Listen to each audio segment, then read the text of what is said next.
Lost something, no. The cost of opportunities is always good to know. But if you know that, then you're good to go. Yeah. No dreams too big. Chase anything, got the passion to do. Only a dream till it happens to you. Finally seeing money, now I'm acting a fool.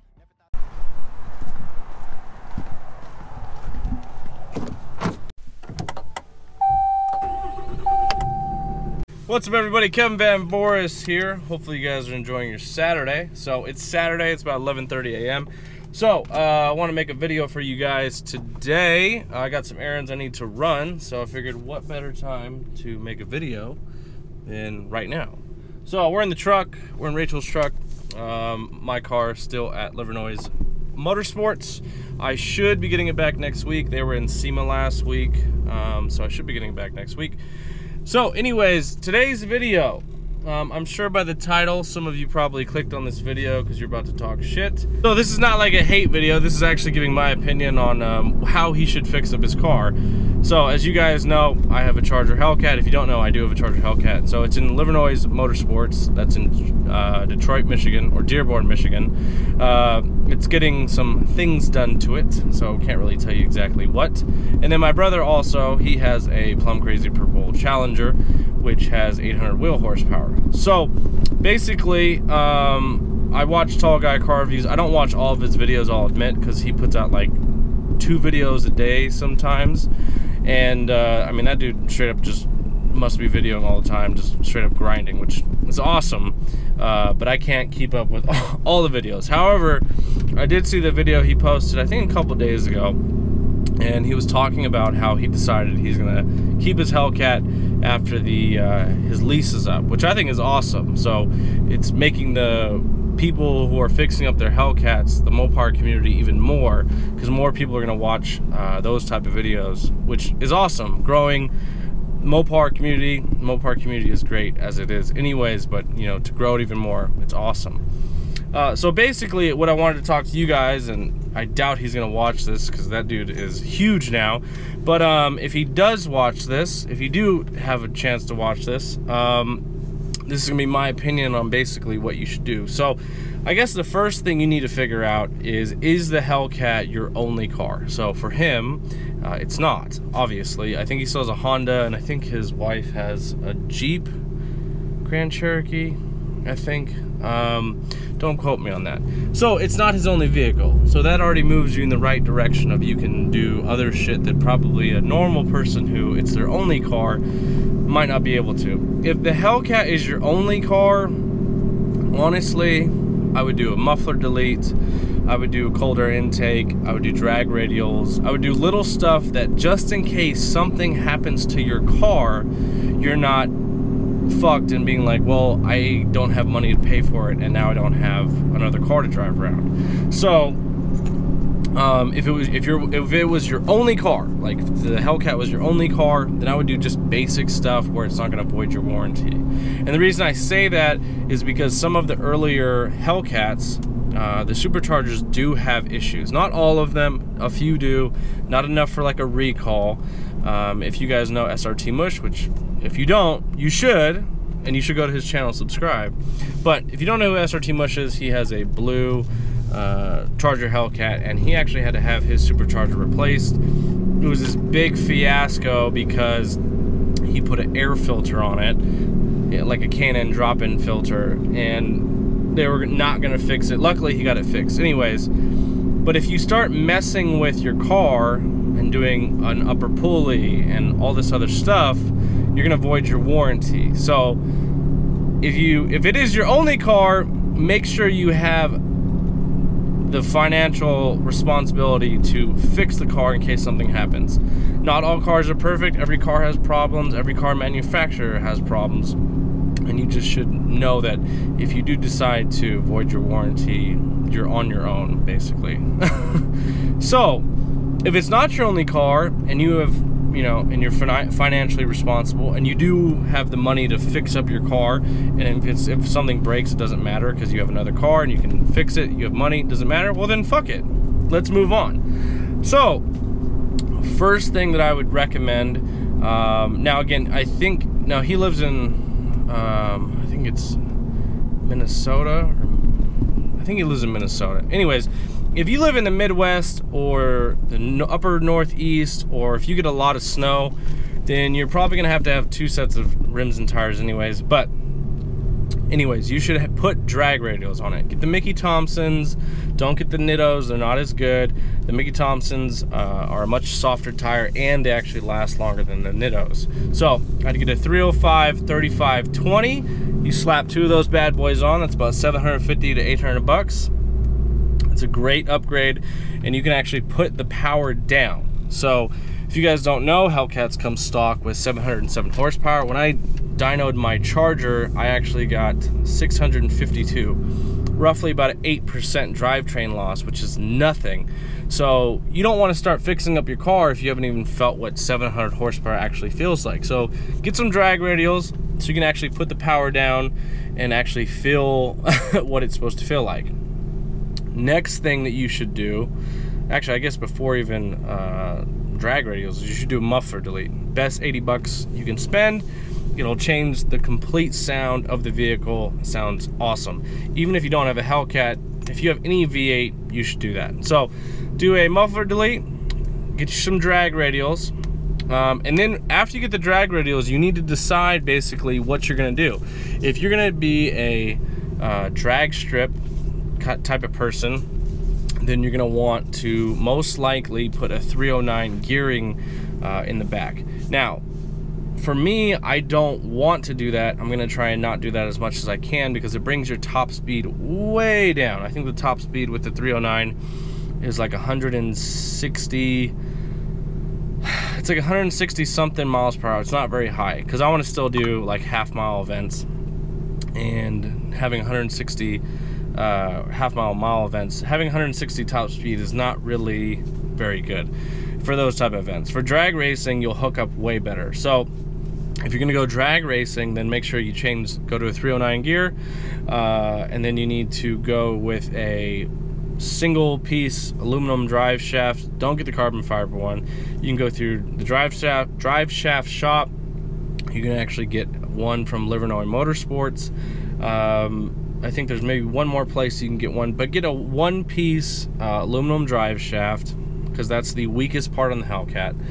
So, and even if you're not going to change the gearing, you should definitely invest in a drive shaft, because that way if you go from a dig, you're not going to twist your drive shaft, because you can twist your drive shaft with a stock Hellcat if you hook up correctly on the right track. So hold on one sec, I gotta deposit some money. All right, so talked about the drive shaft, talked about the gearing. So next, you definitely want to do an upper pulley. There's a couple different options that you can do. People run all different sizes, and again, it kind of depends on what your goals are. Like if you just want to go smash GTRs and whatever else driving around normally, I mean, you could honestly just throw some drag radials on it and you would be good. David's car stock beat a fixed up GTR, actually, and we did find out it was on E85. That's obviously not from a dig. That wouldn't be fair because that's all-wheel drive versus rear wheel, but that was from a roll. Anyways, so it really depends on what your goals are. So upper pulley, lower pulley, pin the crank, getting somebody, this guy, dude, what are you doing? Like, this guy's literally about to hit me. Look at this. Look at this. I don't know if you can see that.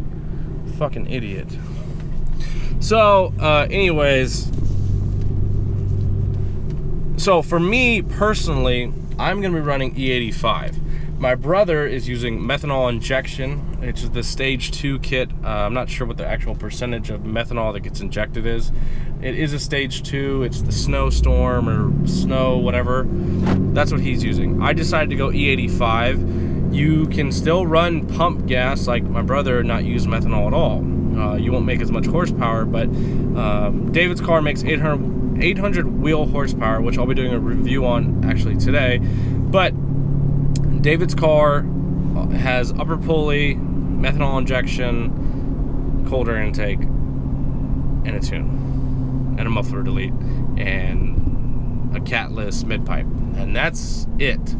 It doesn't take much to make solid power. I mean, if you have 800 rear wheel horsepower, that's a shitload. It might not sound like a lot because everybody's like, oh, I can make it 1,000 or whatever, but if you have an 800 horsepower car to the wheels, driving around town, you could take out just about anything driving around. So again, it really depends on what your goals are.